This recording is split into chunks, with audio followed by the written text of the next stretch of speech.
neste momento, Deus, através desta emissora, leva até você mais um programa de fé, com mensagens, hinos e orações a seu favor.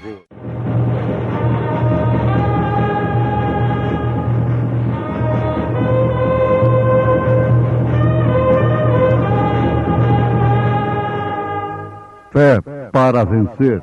Somente crer, somente crer, tudo é possível, somente crer, somente crer, somente crer, tudo é possível, somente crer. E tendo feito um azorrague de cordéis, lançou todos fora do templo, também os bois e ovelhas, e espalhou o dinheiro dos cambiadores, e derribou as mesas. Eram 100 ovelhas.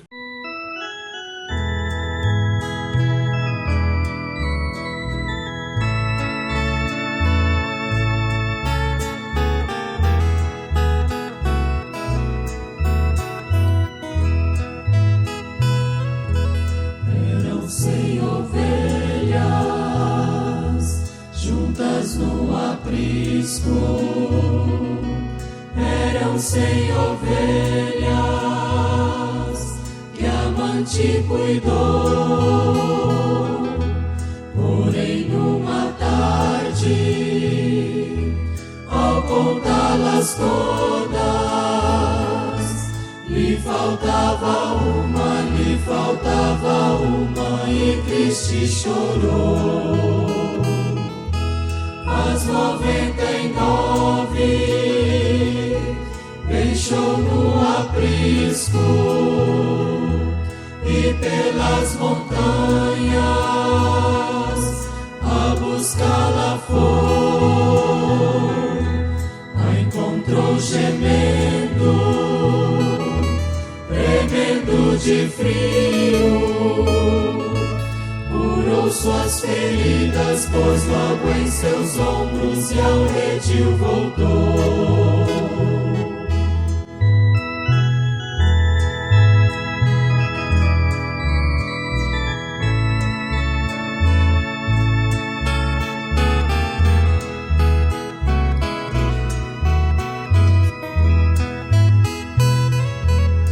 Essa mesma história volta a repetir-se, pois muitas ovelhas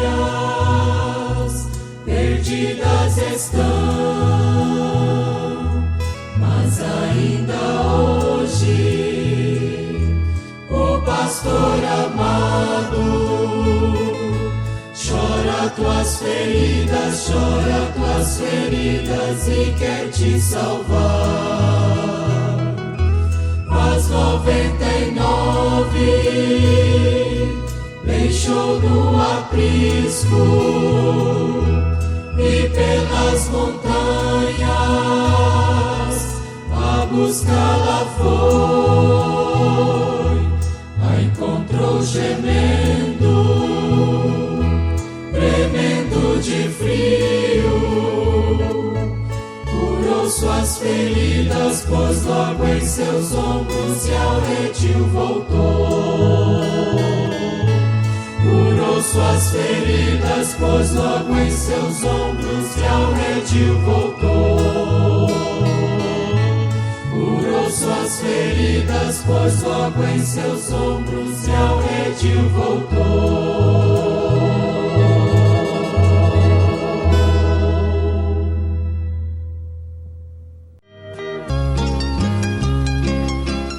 Ouvintes, a Bíblia Sagrada nos mostra vários quadros de Jesus.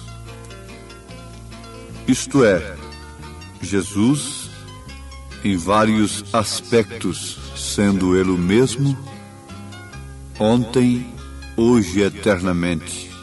Portanto, o Verbo invariável de Deus. Muito bem. Nós o encontramos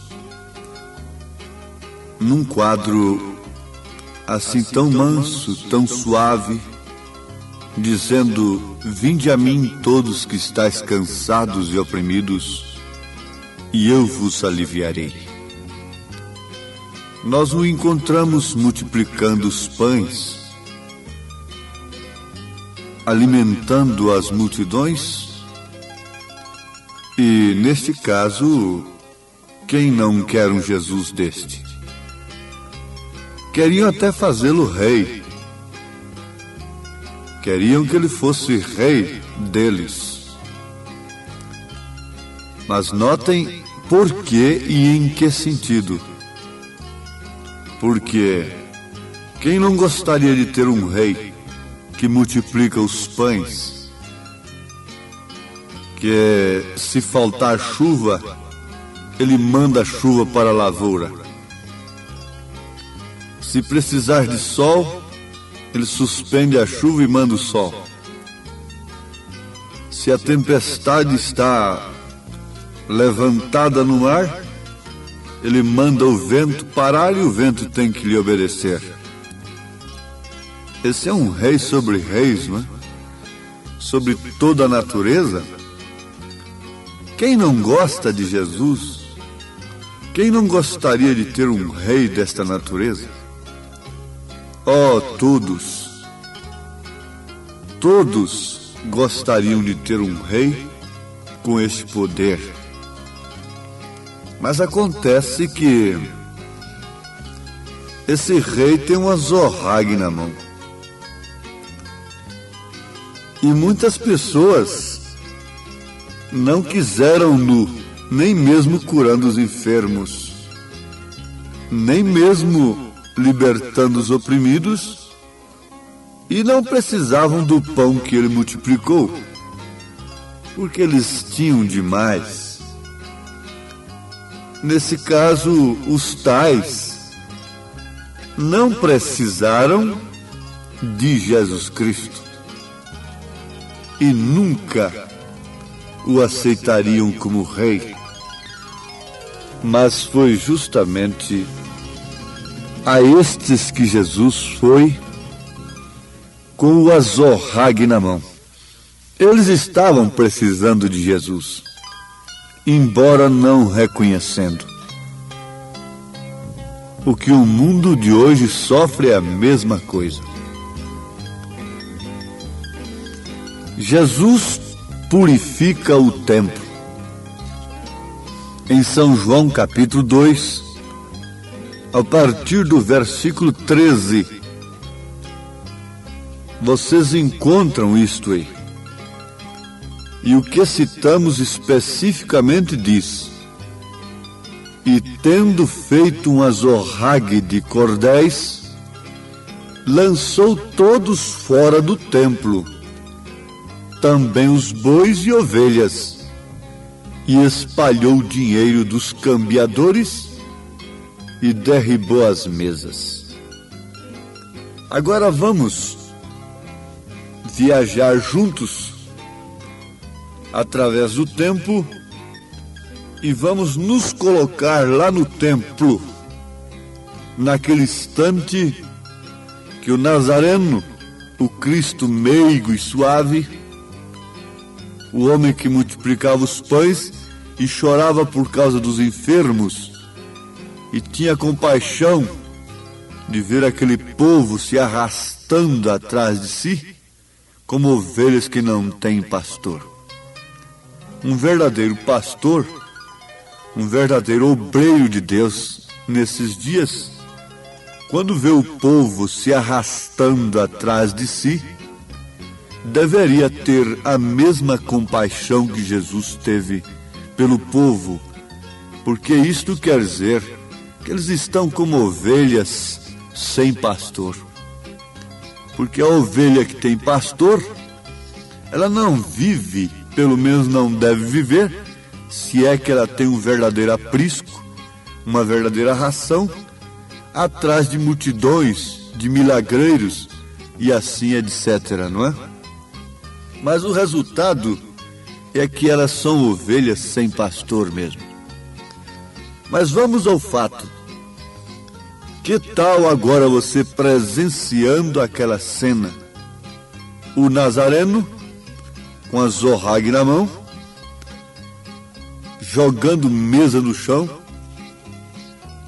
enfiando os pés nas mesas, virando tudo aquilo, soltando os bois, as ovelhas. Ainda bem que as ovelhas foram soltas, não é? Elas são soltas. Elas são libertadas dessas gaiolas comerciais da fé. Porque Ele é o mesmo ontem, hoje e eternamente. E espalhou o dinheiro dos cambiadores e derribou as mesas. Bom, leiam São João capítulo 2 a partir do verso 13. E comece a assistir aquela cena e veja que posição, que impressão você teria daquele homem naquele instante. Agora viaja para o tempo em que estamos vivendo e começa a ouvir um pregador dizendo: filha, tudo está bem. Venha como está e eu vou pôr a mão na sua cabeça, você vai ser abençoado. Filho, vem como está. Jesus abençoa. E chorando aí, lamentando pelo rádio, nas reuniões, e gritando, e lamuriando, e gritando por Jesus, e tremendo a voz para Jesus abençoar o povo, e essa coisa toda. Bom, esse é um quadro muito interessante, não é? Muito importante e que cai na graça da maioria. Mas vamos supor que você ouvisse um pregador, agora com a zorrague na mão, que é a sã doutrina, mandando essas mulheres se vestirem, não cortarem mais seus cabelos, porquanto a Bíblia diz que a mulher que corta o seu cabelo desonra o seu marido. A Bíblia diz. Ah, mas onde está isso? Sim, em 1 Coríntios capítulo 11, a Bíblia diz que para a mulher é honroso ter o cabelo crescido.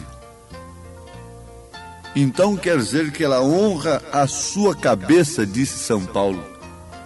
E o mesmo Paulo disse que o seu marido é a sua cabeça. A mesma Bíblia diz que é desonroso para o homem ter cabelo crescido. Ele desonra Cristo, porque Cristo é a cabeça do varão e o varão a cabeça da mulher. Essa é a posição do homem, essa é a posição da mulher correta em relação a Deus. Ela é uma adjuntora, ela é uma companheira, ela não é um capacho para estar debaixo dos pés, mas também ela não foi posta por cabeça. Mas o que acontece se você ouvisse um pregador hoje pregando estas coisas, enquanto outros estão dizendo: tudo vai bem, filhos, um evangelho científico aqui de um lado, modernizando as coisas, e conforme você já ouviu e está vendo a prova disto, que as mulheres das filhas da grande prostituta de Apocalipse não são diferentes das suas mulheres. Quer dizer, as mulheres das igrejas hoje não têm diferença nenhuma, nem tampouco os homens, isso mostrando que eles estão todos no mesmo espírito, todos sob o mesmo espírito, porque eles sofrerão o mesmo juízo.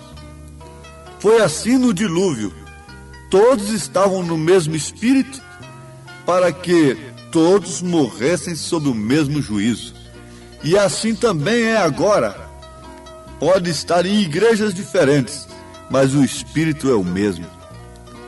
É o espírito mundano, é o espírito do comércio religioso, é o espírito sensual, provocante. As três coisas estão na frente: fama, dinheiro e mulher. O comércio religioso foi combatido tremendamente por Jesus Cristo. Agora, de que maneira você encararia uma mensagem que implicasse, que mostrasse estas coisas nesse instante? Então seria a mesma maneira que você encararia aquela atitude de Jesus lá no templo, quando ele estava com a zorrague, açoitando aqueles cambiadores, virando mesas, mas vamos lembrar sempre, soltando as ovelhas. Eram 100 ovelhas, não é? Bom, amados, o tema é muito importante. É Jesus purifica o templo. O templo somos nós. Você veja, nesta mesma leitura de São João, capítulo 2, versículo 19, e você encontrará que Jesus respondeu e disse-lhes: derribai este templo, e em 3 dias o levantarei. Nota isto: derribai esse templo, e em 3 dias o levantarei. Agora, quando, pois, ressuscitou dos mortos, os seus discípulos lembraram-se de que ele lhes dissera isto, e creram na Escritura e na palavra que Jesus tinha dito. Antes, porém, no versículo 21 está escrito: mas ele falava do templo do seu corpo. Agora, em 1 Coríntios capítulo 4, versículo 14, você encontra, irmão amado, que o seu corpo é o templo. Jesus disse: derribai esse templo, e em 3 dias o levantarei, na primeira pessoa. Então era o Pai que estava falando ali. Quando ele orava ao Pai, era o Filho, mas quando a resposta vinha, era o Pai falando. Quando ele orou no túmulo de Lázaro, era o filho nascido de mulher orando. Mas quando a voz saiu: Lázaro, sai para fora, aquele era o Pai, porque ele disse: eu e o Pai somos um. Mas tudo isso é a zorrague de Deus entrando no templo, no seu coração, e tirando essas doutrinas de cambiadores, tirando essas doutrinas nascidas no paganismo e que têm atravessado as eras, mas como a semente que foi sepultada na terra, brotou e veio crescendo com Lutero, Wesley, os dons espirituais, então tem chegado agora o seu grão novamente.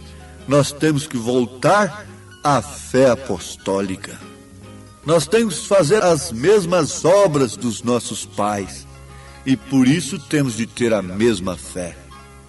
Os filhos daqueles que assassinaram os profetas, os filhos daqueles que perseguiram os profetas, estão fazendo a mesma coisa hoje. Jesus disse isso no seu tempo, e isso acontece até hoje. Isto quer dizer, eles estão fazendo as obras do pai deles, que foi matar, que foi perseguir, que foi se mundanizar, foi se misturar com o mundo, as coisas de Deus com as coisas do mundo. Muito bem, mas como os filhos daquele pai assassino que é homicida desde o princípio e que sempre persegue a revelação de Deus, estão fazendo as mesmas obras do seu pai, também os filhos da fé, os filhos de Deus, estão fazendo e farão as mesmas obras de seus pais, que são os apóstolos na fé, pais da fé. Por quê? É a mesma fé. Se é a mesma fé, então tem que haver as mesmas obras. Muito bem. Então vamos agora pintar os dois quadros. Jesus está ali manso e suave, e você está acompanhando. Bom Jesus, me cura. Jesus me dá bênção material. Jesus me ajuda a vender a fazenda, comprar a fazenda, vender a casa, comprar a casa. Jesus manda meu marido de volta. E Jesus me dá saúde e responde a oração por meu filho. Que Jesus bom.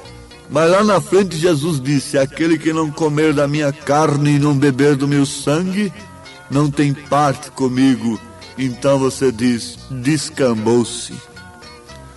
Agora não serve mais.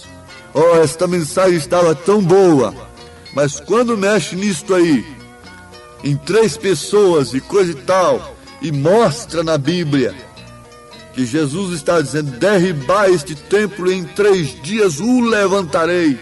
Então era o Pai que estava nele. Ele disse: eu e o Pai somos um. Quando mostra isso, não, então não serve. Até aqui veio muito bem. E assim andaram com Jesus.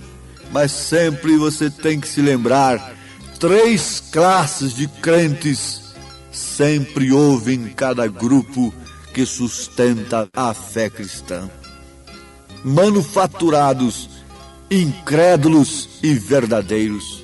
Lembre-se que ficou apenas uma classe, e assim mesmo Jesus disse para aquela classe: vocês também não querem ir? Pedro, tomando a palavra na frente, replicou-lhe: para onde iremos nós, Senhor?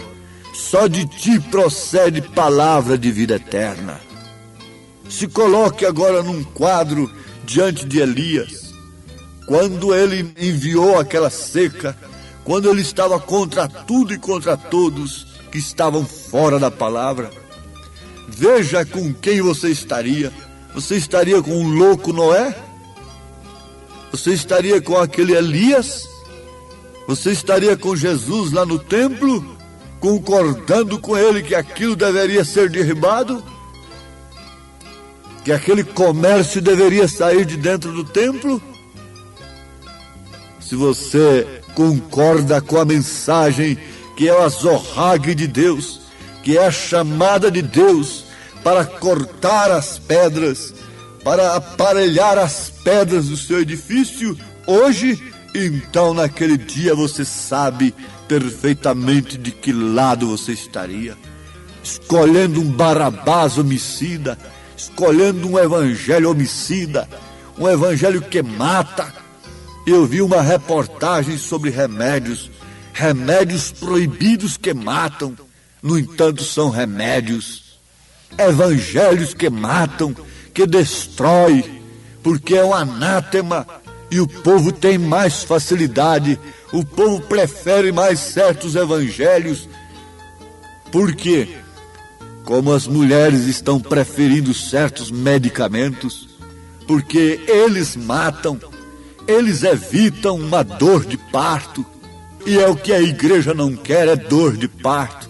Quer ter o prazer do evangelho como a mulher quer ter o prazer do marido, mas não querem ter dores de parto. A igreja não quer ter dor de parto pelo evangelho verdadeiro. Então ela quer um anticoncepcional que não lhe deixa gerar o filho à luz e pagar o preço da vida cristã. Infelizmente isso está acontecendo. O povo está mais entrando nas coisas do mundo do que nas coisas de Deus. Estão mais preocupados com o que perece do que com o que permanece. Mas os eleitos de Deus têm tomado estas coisas em seus corações. E esta mensagem vem justamente como resposta. Cristo é a resposta. O que quer dizer? Isso é uma profecia. A palavra é a resposta, a mensagem é a resposta do seu coração, da sua necessidade, embora ela te fira, embora ela te faça chorar magoado, magoada, de dores de parto, mas ela é que dá à luz o Filho de Deus. Deus os abençoe, ouvintes, em nome de Jesus Cristo. Amém.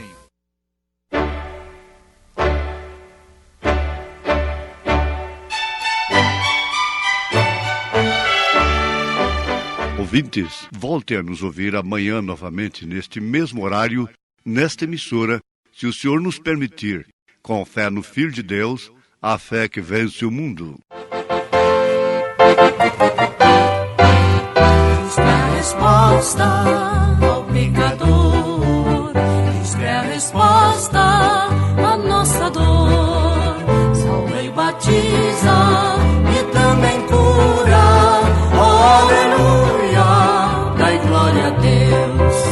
Não desanimes, ó pecador, Cristo é a resposta à tua dor.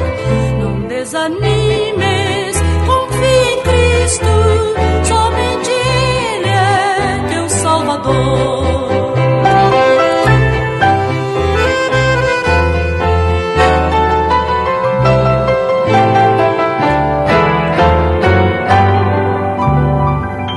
Cristo é a resposta ao pecador, Cristo é a resposta à nossa dor. Salva e batiza e também cura, aleluia, dai glória a Deus. Cristo é a resposta ao pecador, Cristo é a resposta à nossa dor. Salva e batiza e também cura, aleluia, dai glória a Deus.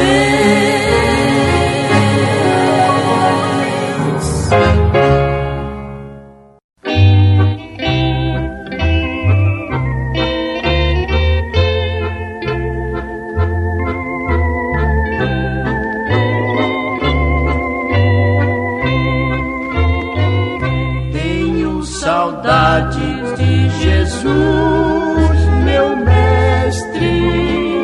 Tenho saudades de Jesus, meu rei.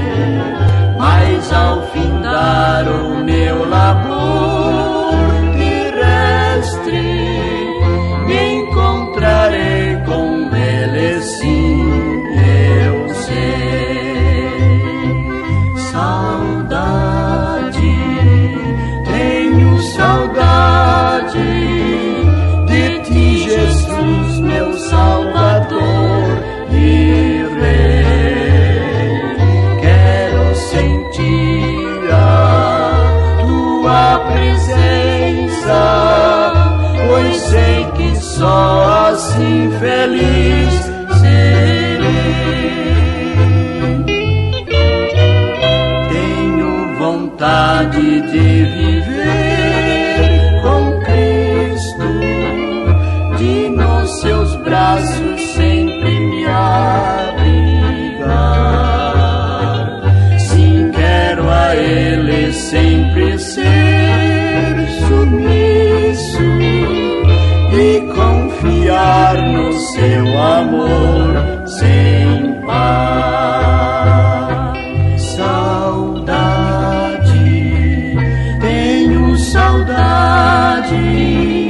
de ti, Jesus, meu Salvador e Rei. Quero sentir a tua presença, pois sei que só assim feliz serei.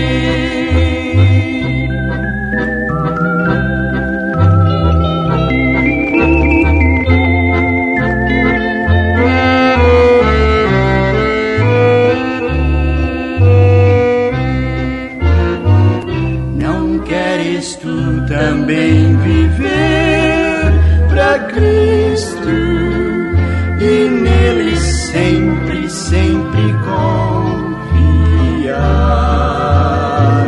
Sua presença te dará conforto e seu amor o levará ao lar.